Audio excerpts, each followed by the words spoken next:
Adobe markets itself as a company that empowers creators. But in reality, its core business is about owning the tools of production, owning the file formats, and increasingly owning the creative outputs. From Photoshop to Illustrator to Premiere Pro to Acrobat, Adobe doesn't just sell software. It sells you access to the means of creating and distributing your artistic product, your own digital work. Adobe doesn't empower creativity. It licenses you the ability to create under certain corporate terms.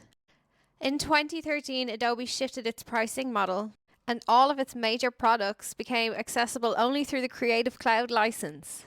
Creators can no longer just buy Adobe products. They have to rent indefinite access. If you stop paying Adobe, you lose access to your own creative files. You lose access to past versions of software you'd already paid for. Your ability to access your own creative work is conditional on you paying them every month, and it's not cheap. Last year, Adobe updated their terms of service to allow for scanning of users' files, to use your art to train its AI. Adobe is harvesting creative data at scale to feed corporate machine learning systems. Creators' own work, design files, illustrations, even draft files are becoming raw materials for Adobe's AI without any compensation or consent. Adobe's evolving EULAs gave them the right to scan your files, the right to change the rules at any time without new consent, full technical and legal control over the software and the data and how that data is used. Privacy and ownership of your creative work, your creative process has been quietly dismantled. Adobe branded Firefly as ethical AI. But internal reports show that they're training Firefly on things that Midjourney made, another AI system. They're training it on AI art, the derivative of the derivative of the derivative of the piss-poor art. Meanwhile, artists contributing to Adobe stock for AI training were paid either micro royalties or nothing at all. Adobe rebranded extraction as innovation, monetizing collective creative labor while maintaining a corporate monopoly over the outputs.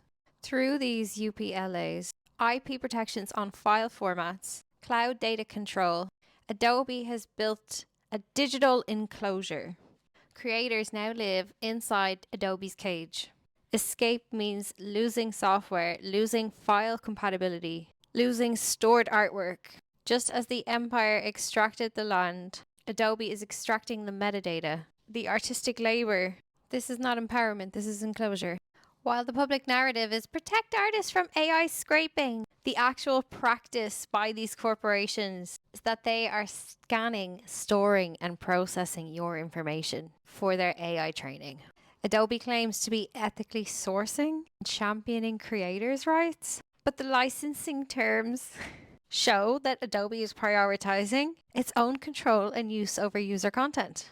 Adobe's public-facing ethics are a reputational shield, generate fear that AI is stealing artists' works, while they enclose the market through licensing, surveillance, and their subscription enclosure. The real risk to creative autonomy is not external AI threats. It's the internal structure your work is being captured in by these corporations who present themselves as the protectors, but they are the systematic destroyers, engineering their own deeper control. I made a cartoon.